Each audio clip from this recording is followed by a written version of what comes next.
Hello and welcome to another Final Fantasy XIV Stormblood related video. It took me some time, quite some time, because I just wasn't up to record anything Final Fantasy XIV related, but now I actually had quite some time. I have maxed my warrior and I want to talk about warrior. I know the thoughts kind of thing video, that's kind of my thing. I want to continue doing it with at least the jobs I still want to max, which would be Ninja, Scholar, and also Paladin, probably Paladin also. And I cannot promise any further jobs outside of those, but I will see how things are going. Anyway, warrior today. So I have been playing warrior a lot in 3. Don't let me lie, I think 3.2 and 3.3. Maybe also 3.4, but in 4.0 I haven't been playing warrior and I heard so many bad things about it, especially from Xenosis Vex, because changing stances on warrior was kinda a pain, because when you were changing stances, also same on Paladin, but Paladin had it a little easier, but anyway warrior, when changing stances they lost half of their gauge, and that was pretty much fucked up because like it just made it harder to use your abilities. So even if you had 100% on your gauge and you wanted to swap, bam, you're down to 50, and that kinda sucked bad. But they removed the penalty for switching, and now warrior is fun again, at least to me. Because, yeah, I also started leveling it after that change. But anyway, warrior, what is new? What have we lost? So we lost the same stuff that Dark Knight has lost, because many of the abilities have been shared between them.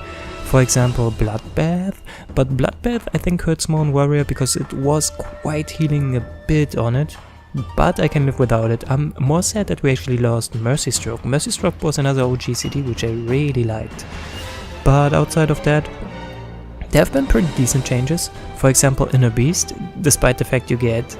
not Inner Beast, sorry, my bad. I always get Inner Beast and Berserk mixed up, but anyway, Berserk now you get it on level 6, interestingly enough. Anyway, Berserk now does not give you 50% damage up, but only 30, and the recast is 1 minute, so that means every minute you have 30% damage up, which is kinda nice. I actually like it a little more, but what is weird is something about the new abilities that we got on warrior. Anyway, new abilities. So we got Onslaught. Onslaught rushes target and delivers an attack with a potency of 100. It also increases enmity, and the beast gauge cost is 20. Yeah, because beast gauge now, instead of having stacks you have beast gauge, and instead of 5 stacks you have 10 or 100 beast gauge, and let's say pretty much 5 stacks are the equivalent to 50 beast gauge, so now you can have 2 attacks or like 2 Felcleave ready, which is kinda nice, I like it. Also, you don't have the timer that you had on the stacks pre 4.0, so this means you can like fill your bar to 100 and you don't actually have to use your bar, but you can if you want it. Also, Onslaught is not that great of a move because it's kinda weak with 100 potency. It's off global cooldown, that's the good thing, but the cost 20 gauge, I think it's not worth it unless you really have to move your ass fast or want to stick to a target or something, but outside of that I'm not really using it. Upheaval, that is one I really like. Delivers an attack with a potency of 300, potency decreases as own HP decreases. Potency also affected by maximum HP increasing effects granted to self. Beast gauge cost 20, can only be executed while under the effect of Defiance or Deliverance, but that's pretty much for every of those attacks. Anyway, it ignores the damage penalty inflicted by Defiance. Yes, all these new moves, or well, those 2 new moves, can be used in Defiance or in Deliverance. And Upheaval I think is actually stronger in Defiance because it does not take the penalty and it is based on the current HP you have. So I guess it is stronger in Defiance, but I'm not sure. But it's something to use, it's off global cooldown, pretty nice, I like this one. Shake It Off. Shake It Off removes most all detrimental effects, can be executed while under the effect of action inhibiting status. Can be used. Anyway, Shake It Off is something that would have been great if we still had the penalty that Berserk gave us. So kinda weird that they removed it but then gave us Shake It Off. But okay, Shake It Off I actually have never used it yet.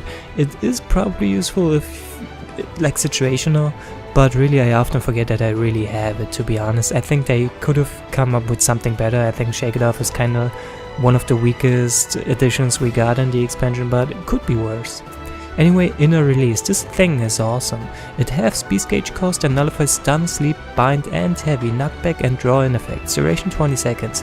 So this means when you use like a Felcleave, because you have to use it on Deliverance, you cannot use it with Defiance because it shares the recast timer with Unchained, which is kinda bad. But anyway, cooldown 2 minutes, so every 2 minutes you can fill up your beast gauge, use it. And with this skill combined with Infuriate, you can make sure that you can actually use 6 Felcleaves plus 1 Upheaval with a little time in between to fill up your gauge to 10 and use Upheaval. But this is pretty insane. This is huge damage every 2 minutes because Felcleave has a friggin' potency of 500. So it's Felcleave, Felcleave, then Infuriate, Felcleave, Felcleave, Felcleave, Felcleave, and then starting to use Heavy Swing, and then either Maim or Skull Sunder, and boom, Upheaval. That's what I usually do, and I enjoy it. I enjoy doing it. That's like kinda, but that is kinda what I'm mostly doing. Like, it doesn't even matter if I'm main tanking or off tanking, if I'm in Defiance or Deliverance. If I'm not in Deliverance, I just switch to it to use it, and bam, just having good old Felcleaves all day. I love it. It is insane. Because if you crit a few of them, it's just so much more damage and it's really fun. But the kind of bad thing is that's like everything you do on Warrior. But I mean, it's not that bad because on Dark Knight it's not much different. Like, you want to use your strongest attack all the times, right? But comparing those two, because I have both on 70, it depends. I think Dark Knight has the upper edge slightly when it comes to dealing damage, because Dark Knight pretty much can always deal his stronger attacks, while Warrior has to wait for the 2-minute window. But therefore, what is really great on Warrior? The cooldowns. Cooldowns are great on Warrior. The individual cooldowns like Raw Intuition. Raw Intuition is amazing because even if you're getting attacked from behind, you can team it up with Awareness, because where a Raw Intuition does is that all physical attacks will from the front will be parried.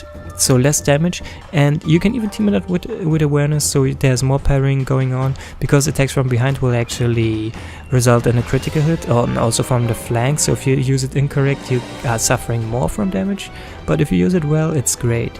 Also, Vengeance, it hasn't been changed, so it still gives you a 30% damage reduction up, and it delivers an attack with a potency of 50 every time you suffer physical damage. So if somebody hits you, he gets hit back, and also the recast is only 2 minutes, so this is way better than what Dark Knight has, and also I think slightly better than what Warrior has. And also we still have Home Gang with a 3-minute cooldown, while the other two tanks have a way longer cooldown. So Home Gang is pretty much the best invuln in my experience, unless you have to move, then it's probably the Paladin one because you're not taking damage.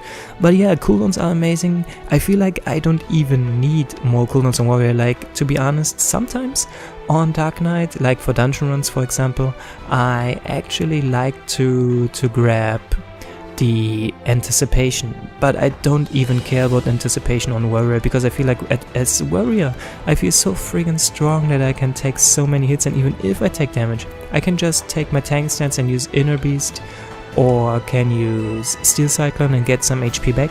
And also, it just feels so much more fluent to switch between stances on Warrior than on any other tank, because yeah, I mean, the tank stance is great and all, but that's the only tank where the tank swap is OGCD, despite the fact you have to wait 10 seconds to swap again. But I don't even care, because if I like quickly need a heal, I can just go boom, take my tank stance and use my Equilibrium and get a huge ass heal, because the heal then will have 1200 potency. Bam, instant heal. I don't have a cast time like the Paladin has, and as soon as my timer is over, I can go back on my DPS stance. So basically, to be honest, I still have to level Paladin, but the way the Warrior works at the moment, and we only have like one OGCD, I don't even care. Warrior does not need OGCD. It doesn't have much OGCD because then it would be broken again. But it works fine. I love tanking as a Warrior. I enjoy it actually a little bit more than Dark Knight. And also, another thing I really prefer is the fact that Warrior's strongest combo is actually the Butcher's Block combo, so the aggro combo. That's the only tank where the aggro combo is the strongest combo. And having Warrior as off tank is way easier here, because you can keep using Butcher's Block. Like for example, let's take Lakshmi.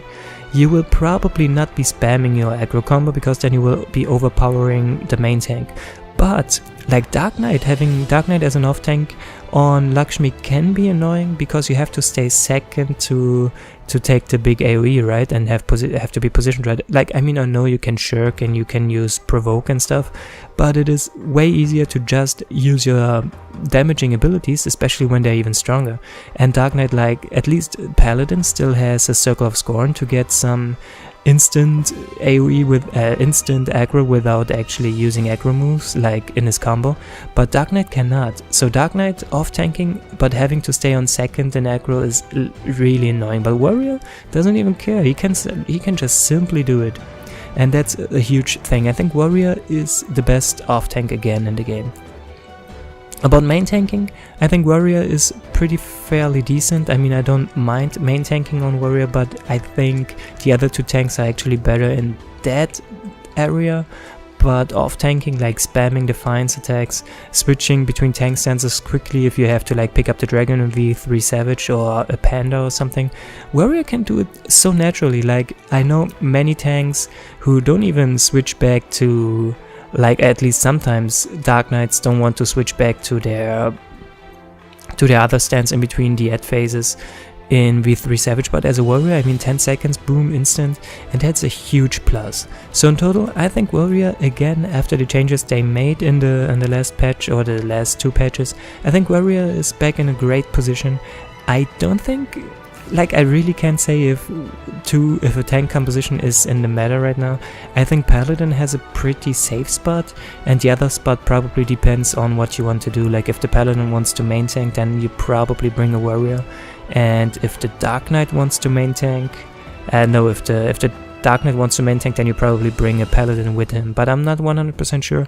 Like, you can easily bring any combination of two tanks at the moment, and it is totally viable, and that's something that I really like about 4.0. Like, they made the game, even though that some, yeah, I'm sorry for Summoner, for example, but in total, the most classes and most jobs are being, like, way more balanced now in group compositions, which means now it's not like, damn it, you don't have, I don't know, you don't have a ninja and your group is fucked, because like a Dragoon is a pretty good buffer. I mean, it was before, but now it's like the goat that the ninja brought, somebody else can use it.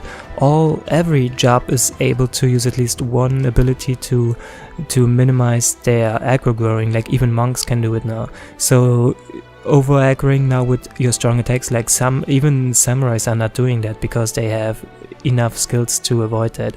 And in total, I think that's a pretty good fucking thing. But anyway, yeah, just want to say Warrior is awesome.